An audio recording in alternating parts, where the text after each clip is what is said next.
ముగ్గురు ఐపీఎస్ అధికారులు, ఒక ఏసీపీ, ఒక సిఐ అన్యాయంగా బలైపోయారని అనుకోవాలా?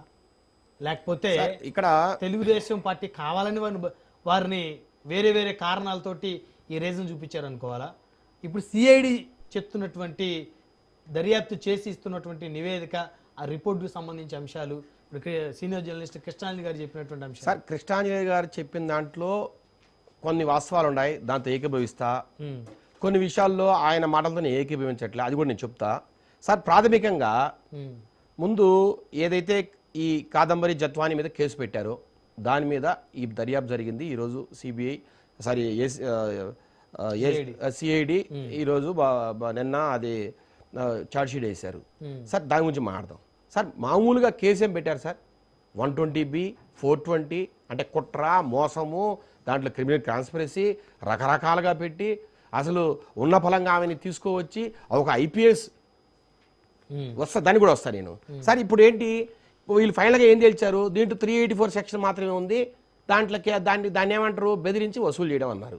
సార్, ఇప్పుడు నేను మొత్తం చదివా, ఏదైతే ఛార్జ్షీట్ దాఖలు చేశారో ఆ మొత్తాన్ని నేను చూసా. దాంట్లో ఎక్కడ కూడా వాళ్ళు బెదిరించి తీసుకున్నది డబ్బు అని రాస్తున్నారే కానీ దానికి ప్రూఫ్ ఎక్కడా నాకైతే కనపడలా. వాళ్ళు ఏం చెప్పారు సార్? నేను చెప్తానండి, నేను చెప్తా. 1,32,00,000 అంట కుక్కల విద్యాసాగర్ అంట సిటీ బ్యాంక్ నుంచి, హెచ్డిఎఫ్సి నుంచి మొత్తం అంతా డబ్బులు డ్రా చేశాడు. ఆ 1.3 సార్, నేను చెప్తా సార్, నేను మొత్తం చదివా. 1.32 crores లో 6,70,000 మాత్రమే కుక్కల విద్యాసాగర్ అకౌంట్ నుంచి జత్వాని, అదే ఆమె కాదంబరి జత్వాని అకౌంట్కు పోయింది. అట్లాగే జాయింట్ అకౌంట్ అంటే కాదంబరి జత్వాని వాళ్ళ తల్లి ఆశా జత్వాని జాయింట్ అకౌంట్కు, ఈ రెండు కలిపి 2 అకౌంట్లకు 6,70,000 మాత్రమే అధికారికంగా ఎలక్ట్రానిక్ ట్రాన్సాక్షన్స్ ఉన్నాయి. మిగతాది అతను ఏం చెప్పాడు? నేను డబ్బులు విత్డ్రా చేసి ఆమెకు క్యాష్ రూపంలో ఇచ్చాను అంటే 1.3 crores ఎక్కడ, 6,70,000 ఎక్కడ అంటే 1.25 crores నేను మొత్తం క్యాష్ ఇచ్చాను చెప్తున్నాడు. దీన్ని ఎలా నమ్మాలి సార్ సిఐడి వారు? ఎక్కడ ప్రూవ్ అయింది అది? అంటే మీరు వాళ్ళు ఇచ్చారని చెప్తున్నారు అంతే.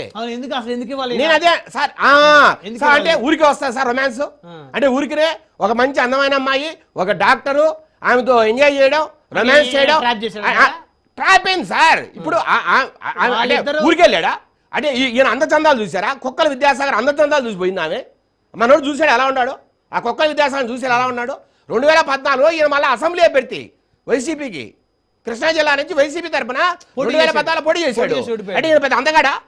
ఈయన అందగానే ఈయన కండల వీరుడా సల్మాన్ ఖానా? ఉండండి సార్, సార్ ఇప్పుడు పాయింట్కి వచ్చారు సార్. ఇద్దరు బాగున్నారు, ఒకరికొకరు అవసరాలు ఇచ్చిపుచ్చుకున్నారు, ఇద్దరు ఎంజాయ్ చేశారు. ఎంజాయ్ చేయడంలో ఇతని దగ్గర ఏముంది? డబ్బు ఉంది. ఇతనేంటి 1,500 కోట్ల రూపాయల ప్రాపర్టీస్ ని ఎలక్షన్ పిటిషన్ లో చూపించాడు ఆయన. అంటే ఆ మాత్రము ఉన్న పారిశ్రామికవేత్త. ఇతని దగ్గర డబ్బులు ఉన్నాయి, ఆమె దగ్గర అందం ఉంది, ఎంజాయ్ చేశారు, దానికి తగిన విధంగా డబ్బులు ఇచ్చాడు.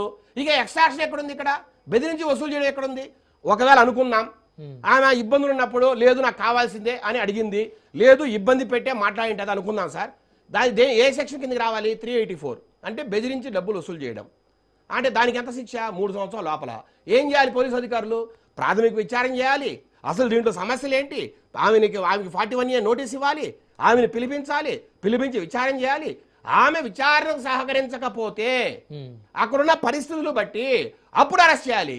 అంతేగాని ఆమెకు సంబంధించిన ఇష్యూలో వాళ్ళ అమ్మగారిని, వాళ్ళ నాన్నగారిని, వాళ్ళ తమ్ముడిని ఇంకెవరో మిగలేదా వాళ్ళ ఇంట్లో ఇంకెవరో వాళ్ళ 10 మనుషులు లేకపోతే వాళ్ళ బంధువులు ఉంటే వాళ్ళు కూడా లెక్క చేయండి సార్. నేను అడుగుతున్నా కదా సార్, పెద్ద పెద్ద ఇంటర్నేషనల్ మాఫియా డాన్స్ ని, రెడ్ శాండల్ స్మగ్లర్స్ ని విదేశాలకు పోయి కూడా ఒక SICS అధికారులు ఐఓంట్ ఏంటి సార్, ఇన్వెస్టిగేషన్ ఆఫీసర్ ఆ లెవెల్లో పోవాల్సిన పరిస్థితుల్లో విషయాలు కొన్ని ఏమైంది? ఏమంతా ఆయనకి ఇబ్బంది? కుక్కల విద్యాసాగర్ ఆయన ఫ్రెండ్సా? చిన్నప్పుడు కలిసి చదువుకున్నారా?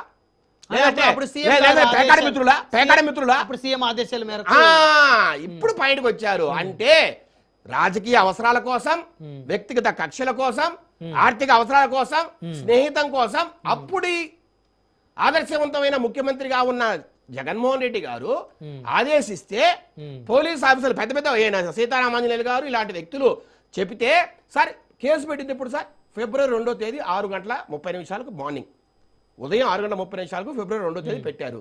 కానీ వీళ్ళు ఫ్లైట్ టికెట్లు ఎప్పుడు బుక్ చేశారు సార్? ఫిబ్రవరి 1వ తేదీ బుక్ చేశారు.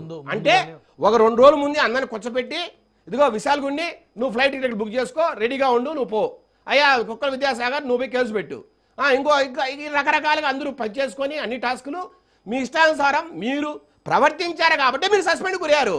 చూడండి సార్, 3 IPS ఆఫీసర్లను ఎందుకు సస్పెండ్ చేశారో జీవో చూడండి. ఓరల్ ఇన్స్ట్రక్షన్స్ మీద మాత్రమే విశాల్గుణ్ణి బాంబే వెళ్ళారు, వాళ్ళని అరెస్ట్ చేశారు, కేసు పెట్టింది ఎప్పుడు సార్? కేసు 6:30 పొద్దునే పెడితే సార్ ఆయన 3 గంటలకు ముంబైలో ఉన్నాడు. ఎవరు? విశాల్గుణ్ణి. ఏమవసరం సార్? సార్ పెద్ద పెద్ద వేల కోట్ల ఇంటర్నేషనల్ మాఫియా కానీ లేదంటే ఆ రకంగా ఉన్న పెద్ద పెద్ద కేసుల్లోనే సిఐఎస్ఐ స్థాయి అధికారులు అరెస్ట్ చేస్తారు. ఒక ఐపీఎస్ ఆఫీసర్కి ఏమవసరం అంటే, ఒక ఐపీఎస్ ఆఫీసర్ ఎందుకు పంపించారు? జాగ్రత్తగా వాళ్ళందరినీ అరెస్ట్ చేసి